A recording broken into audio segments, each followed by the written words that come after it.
It's a news cycle. Me language లో అంటారు కదా న్యూస్ సైకిల్ అని. ఈ న్యూస్ సైకిల్ ఒక 2 weeks నుంచి నడుస్తుంది. ఇప్పుడు సద్దు మరుగుతుంది. ఎందుకంటే నిన్ననే దిల్ రాజు కలిసిండు. దాని తర్వాత అందరూ 50 లక్షలు అనుకుంటా 2 లక్షల చెక్ 2 కోట్ల చెక్ దిల్ రాజుకి ఇచ్చిండని అల్లు అరవింద్ చెప్పేసిండు. కరెక్ట్. ఇక్కడ ఇంకొక విషయం మనం మాట్లాడాలి. జనరల్ గా అలా అక్యూజ్డ్ ఎవరైతే ఉన్నారో బెయిల్ మీద బయటకు వచ్చినప్పుడు ప్రలోభాలు పెట్టొద్దు అనేది ఉంటది కండిషన్ లాగా. మరి ఇవన్నీ వాటి కిందకి రావా? అంటే అట్లా కన్సిడర్ చేయొస్తుంది. ఇప్పుడు రేవంత్ అంటే నేను అంటే మీడియా ద్వారానే ఏం ఇన్నను చదివినానంటే ఈ ప్రెస్ మీట్ అంటే అసెంబ్లీలో మాట్లాడడం, ప్రెస్ మీట్ రాత్రి ఇవ్వడము, దాని తర్వాత పోలీసు వాళ్ళు క్లియర్ గా అబద్ధం చెప్పిండు అని చెప్పేసి క్లియర్ గా చూపెట్టడం, ఇదంతా జరుగుతున్నప్పుడు క్లియర్ గా మీకు కూడా ఇంటిమేషన్ వచ్చినట్టుంది. క్యాన్సిలేషన్ కోసం వేస్తున్నారు, క్యాన్సిలేషన్ ఆఫ్ బెయిల్ కోసం వేస్తున్నారు.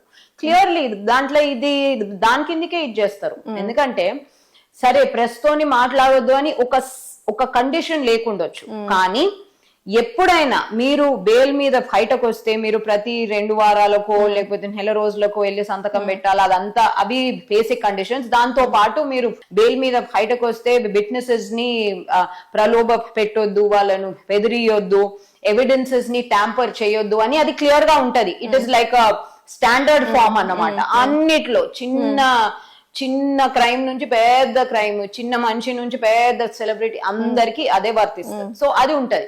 సో వీళ్ళు ఇట్లా ఈ రివర్స్ ప్రెస్ మీట్లు, రేవంత్ రెడ్డి ఇట్లా అంటే నేను ఇట్లా ప్రెస్ మీట్ పెట్టినా, మళ్ళీ పోలీసు వాళ్ళు ఇట్లా పెట్టిండ్రు, ఈ రివర్స్ ప్రెస్ మీట్లు ఇవన్నీ పోలీసు వాళ్ళు క్లియర్ గా ఏం చూపెడుతుండే అంటే ఒకవేళ క్యాన్సలేషన్ ఫైల్ అయితే ఇగో చూడండి ఇదంతా బాహాటంగా ఉంది. It's so obvious that he did an illegal procession.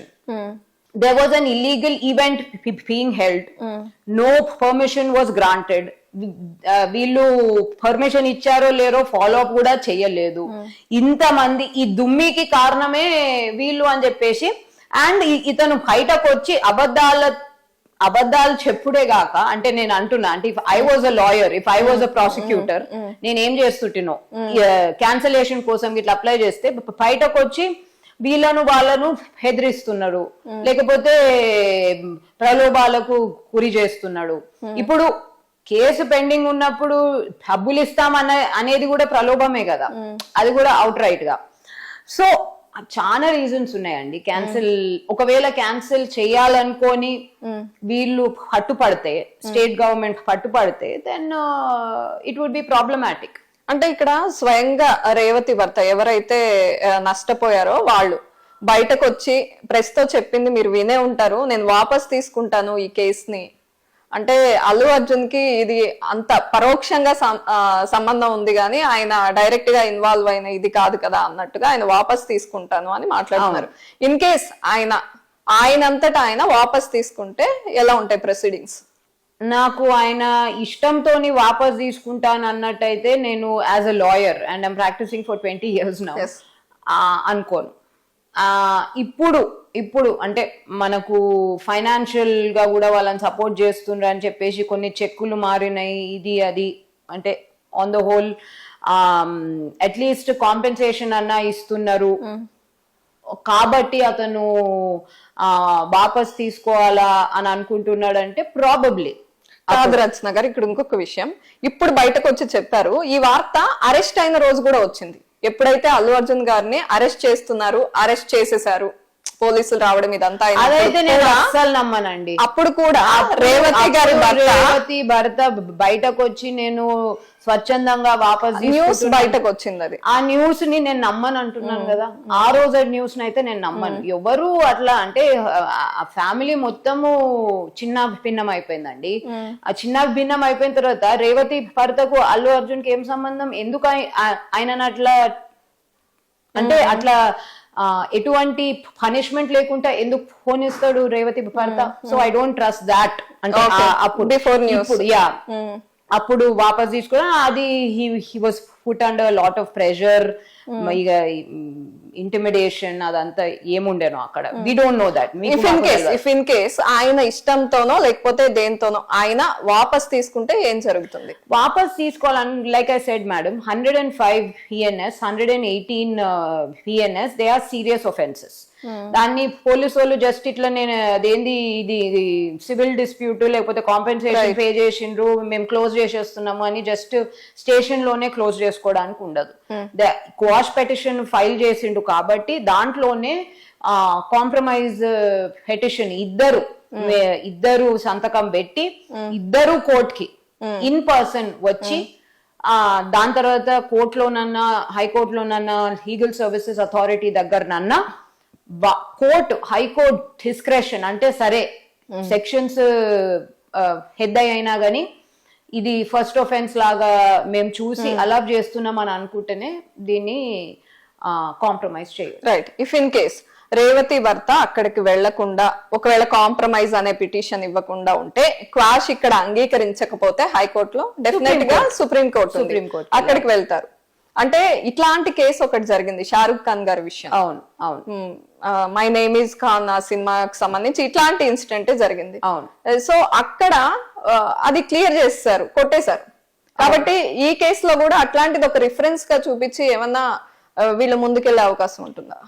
నేను షారుఖ్ ఖాన్ కేసు గురించి విన్నాను, కానీ అక్కడ ఆ సర్కమ్స్టాన్సెస్ కూడా చూడాలి మేడం. అక్కడ షారుఖ్ ఖాన్ కేసులో ఒకవేళ నేను జస్ట్ ఇది చేస్తున్నా, ఒకవేళ సేమ్ సర్కమ్స్టాన్సెస్, ఏం పర్మిషన్ లేదు ఏం లేదు, వాళ్ళు తీసుకోవాలనుకోలేదు లేకపోతే తీసుకోవాలని తెలియదు, వాట్ ఎవర్ రీజన్ వాళ్ళు ఫాలో అప్ చేయలేదు, వాట్ ఎవర్ ఆయన వెళ్ళిండు ఇట్లనే దుమ్మి స్టాంపీడ్ అయింది ప్లస్ ఎవరో చనిపోయిండు, సేమ్ సిమిలర్ సిచ్యువేషన్ అయితే మన ఇండియాలో common law, British common law system president స్టారేజ్ సైసెస్ అంటారా ఈగ అవన్నీ లాటిన్ గాని అదే ఫాలో అవుతాం మనం మోస్ట్లీ. ఎందుకంటే సుప్రీం కోర్టు లేకపోతే హయ్యర్ కోర్టు ఏది ఇస్తే లోవర్ కోర్టు అది ఫాలో కావాలి సిమిలర్ సిచ్యువేషన్స్ లో.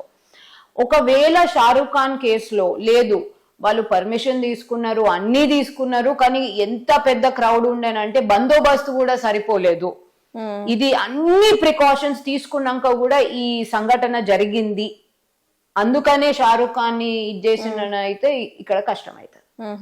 ఎందుకంటే ఇక్కడ ఏమి లేవు. It was a completely avoidable stampede. There was no cops, there was no planning, no barricading, no entrance exit, nothing. It was just mad rush. So akkada కోర్టులు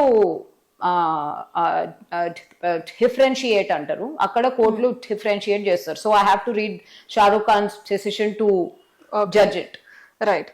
అయితే ఎప్పుడైతే మీరు ఇంతకు ముందు మాట్లాడారు అక్యూజ్డ్ బయటకు వచ్చి మాట్లాడకూడదు, ఇవన్నీ ప్రలోభ పెట్టినట్టు అవుతుంది లేకపోతే వేరే వాళ్ళకి అవకాశం ఇచ్చినట్టు అవుతుంది, దాని వల్లే కదా పోలీసులు వచ్చి వీడియోస్ తో సహా ప్రూవ్ చేసి చూపించారు, అది ఆయనకే నష్టం చేకూరింది అంటున్నారు. మరి ఇటువంటి ఒక కేసు అంటే అక్కడ స్టార్ ఉన్నా నార్మల్ పర్సన్ అయినా ఎవరైనా లా అందరికీ ఒకటే, కానీ ఇలాంటి ఒక సీరియస్ ఇష్యూ జరుగుతున్నప్పుడు పోలీస్ డిపార్ట్మెంట్ లో లేదా ఇప్పుడు సస్పెండ్ అయిన వాళ్ళు అడ్వకేట్స్ లేకపోతే రకరకాలుగా బయటకు వచ్చి ప్రెస్ మీట్లు పెట్టి ప్రెస్ క్లబ్ లోనే ఇది అది అని వాళ్ళు ఇమాజిన్ చేసుకుందో వాళ్ళ ఒపీనియనో చెప్తున్నారు. అంటే ఎలా అయితే అక్యూజ్డ్ కి ఇది మాట్లాడకూడదు అని రూల్ ఉంటుందో వీళ్ళకి కూడా ఉంటుందా, లేదా ఇది ఫ్రీడమ్ ఆఫ్ స్పీచ్ లో భాగంగా వాళ్ళు మాట్లాడొచ్చా? కోర్టు ఒకవేళ గ్యాగ్ ఆర్డర్ పాస్ చేస్తే, అంటే ఇక్కడ అల్లు అర్జున్ అయినా ఇంకా ఎవరైనా కోర్టుని గ్యాగ్ ఆర్డర్ పాస్ చేయమని అడగొచ్చు. కోర్టు ఒకవేళ గ్యాగ్ ఆర్డర్ అంటే ఎవరితో మాట్లాడొద్దు ఇన్సిడెంట్ గురించి అని చెప్పేసి ఆర్డర్ పాస్ చేస్తేనైతే ఖచ్చితంగా మాట్లాడకూడదు. అట్లా ఆర్డర్ పాస్ చేసినా మాట్లాడితేనైతే it would be contempt of court. కానీ ఇక్కడ ఏమీ లేదు కాబట్టి వీళ్ళు అక్యూజ్డ్ కాదు, ఈ ఎవరు ప్రెస్ మీట్ ఇచ్చిన అడ్వకేట్ అక్యూజ్డ్ కాదు, ఇంకా ఏసీపీ కూడా అక్యూజ్ కాదు. కానీ వాళ్ళ పైన ఎవరైనా కేసు ఫైల్ చేయొచ్చా? ఇది మాట్లాడి ఇన్ఫ్లుయెన్స్ చేస్తున్నారు ప్రజల్ని లేకపోతే కేస్ ని ఇన్ఫ్లుయెన్స్ చేస్తున్నారు అనేది? మీరు నాకు ఈ కేసుతో ఏం సంబంధం madam? Criminal law is a very personal law, అంటే ఇండివిజువల్. ఇక్కడ రేవతి భర్త వెళ్ళి ఏమన్నా వాళ్ళ మీద ఫైల్ చేయాలనుకుంటే అది వేరే, కానీ ఎవరు పబ్లిక్ ఫ్యాన్ క్లబ్లు ఇవన్నీ చేయలేరు. ఓకే. యా. సో రేవతి భర్త కూడా ఏం ఫైల్ చేస్తాడు అంటే ఇంటిమిడేట్ చేస్తున్నారని ఫైల్ చేస్తారా, ఇంకేం ఫైల్ చేస్తారు, it's really up to him. But advocate అయినా, ఏసీపీ అయినా, ఇంకా ఎవరైనా ఫ్యాన్ క్లబ్ లో వాళ్ళు వచ్చి ప్రెస్ మీట్ పెట్టినా గానీ దాన్ని ఆపలేం unless there is a proper gag order from the court. Right. అయితే ఇదే విషయానికి సంబంధించి పొలిటికల్ పార్టీస్ ఒక్కొక్కరు ఒక్కో స్టాండ్ తీసుకుంటున్నారు. కేటీఆర్ గారు మాట్లాడుతూ పేరు మర్చిపోయారు కాబట్టి కక్షపూరితంగా వ్యవహరిస్తున్నారని, బండి సంజయ్ గారు మాట్లాడారు. అంటే పేరు గురించి కాకపోయినా ఇంత కక్షపూరితంగా వెళ్లాల్సిన అవసరం లేదు ఈ కేసులో అంటూ మాట్లాడారు. రకరకాలుగా బీజేపీ పార్టీ నుండి కొంతమంది వచ్చి ఖండించారు కూడా. ఇది మీరు ఎట్లా చూస్తారు? నిజంగానే ఇది రాజకీయ రంగు పులుముకుంది, నిజంగా ఏదో ప్రోద్బలం ఉంది, కావాలనే చేస్తున్నారు అనిపిస్తోందా, లేదా లేదు లా ఇట్లానే ఉంటుంది, లా తెలిసిన వ్యక్తిగా ఇది కరెక్ట్ గానే అవుతోంది, అమలవుతోంది అనిపిస్తోందా? చట్టము సెక్షన్స్ అయితే కరెక్ట్ గానే ఉన్నాయి madam. Law is taking its own course. Law ఇలాగే ఉంటుంది. దీని గురించి రాజకీయ రంగు ఎప్పుడు ఇది మీరేమో అన్నారు కదా, రాజకీయం ఇది ఎప్పుడైందంటే రేవంత్ రెడ్డి దాని గురించి రిపీటెడ్ గా మాట్లాడు. అసెంబ్లీలో ఆఖరి రోజు అసెంబ్లీ మీకు మాకు సంబంధించిన బిల్లు ఎన్నో ఒక 2-3 ఇంకా పాస్ అయ్యేవి ఉన్నాయి, అవి పక్కకు పెట్టుకొని దీని గురించి 2 గంటలు మాట్లాడడం అస్సలు భావ్యం కాదు. అది రాజకీయము. దాని తర్వాత ఇక అల్లు అర్జున్ ఇక సాయంత్రం నేను ఇది చేసినా, నేను అది చేసినా, నేను ఏం చేయలేదు, యాక్సిడెంట్, అది తప్పు. వీళ్ళు రాజకీయం చేసుడు ఒక ఎత్తు, అంటే ఇప్పుడున్న రూలింగ్ గవర్నమెంట్. ఎందుకంటే పోలీసు వాళ్ళు వాళ్ళ పనులు వాళ్ళు చేస్తున్నారు, కోర్టు పని అది చేసింది. ఎందుకంటే కోర్టు కూడా మీరు చూడండి, ఇన్వెస్టిగేషన్ షాల్ గో ఆన్ అని అన్నది, ఉట్టి బెయిల్ ఇచ్చింది. అవును. ఎందుకంటే కరెక్ట్ సెక్షన్స్, ఆ సిచ్యువేషన్ కి తగిన సెక్షన్స్. ఇక్కడ అల్లు అర్జున్ అని చెప్పేసి కోర్టు ఇంటికి పోమని చెప్పదు కదా. So investigation shawl go on. Revanth Reddy మాట్లాడు, అల్లు అర్జున్ మాట్లాడు, దాని తర్వాత ఈ పోలీసు వాళ్ళు మాట్లాడు.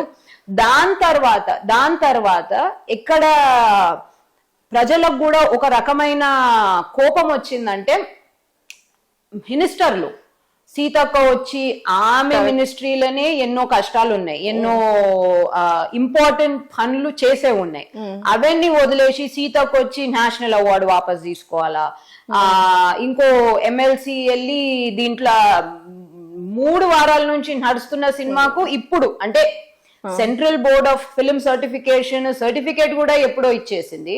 అటువంటి సినిమాకు ఇప్పుడు పోలీసు వాళ్ళకి అగేన్స్ట్ ఏమో అందులో ఉన్నది కాబట్టి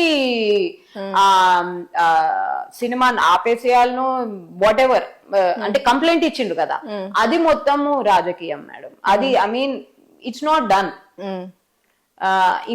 ఇంకా కొంతమంది వచ్చి ఏమో థ్రెటన్ చేసిండ్రు, వచ్చి కాలు మొక్కకపోతే మేము ఆడనీయము, ఇది అవును, ఇప్పటికే చెప్పారు కదా బెనిఫిట్ షోస్ ఉండవు, ప్రీమియర్లు ఉండవు తెలంగాణలో. ఇటువంటి ప్రీమియర్లు అవసరం లేదండి. అంటే ప్రజల డబ్బులు ఎంత సంపాదించుకోవాలని వాళ్ళకి ఇంపార్టెంట్ అయినా ప్రజల ప్రాణాలు దానికన్నా ఎక్కువ ఇంపార్టెంట్. సో వీళ్ళు ప్రాపర్ గా ప్లాన్ చేస్తే తప్ప, చేసుకునే అవకాశం ఉంటే తప్ప ఇటువంటి అఘాయిత్యాలకు ప్లేస్ చేకూర్చొద్దు.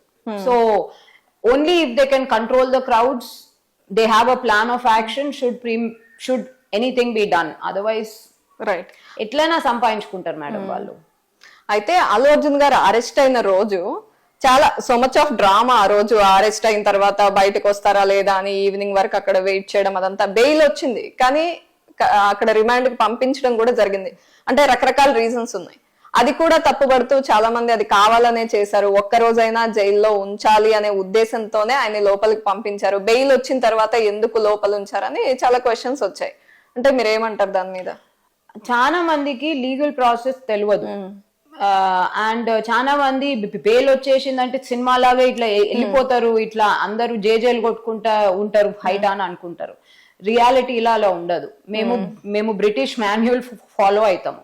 ఇక్కడ వచ్చిన ఇంటర్మ్ ఆర్డర్ ఎప్పుడు 7 గంటలకో ఎప్పుడో వచ్చింది. అది అక్కడికి చేరుకోవాలి, జైలుకి చేరుకొని మొత్తము ప్రాసెస్ కంప్లీట్ కావాలి.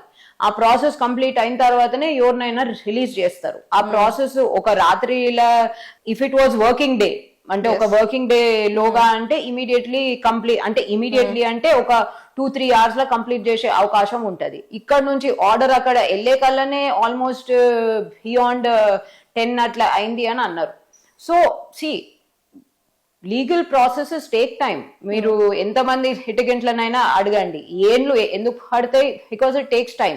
ఇక్కడ ఒక రాత్రి ఆగలేరా? ఉన్నాడు కదా, మంచిగానే ఉన్నాడు, మంచిగానే బయటకు వచ్చి పొద్దుగాల, ఇంకేం బాధ?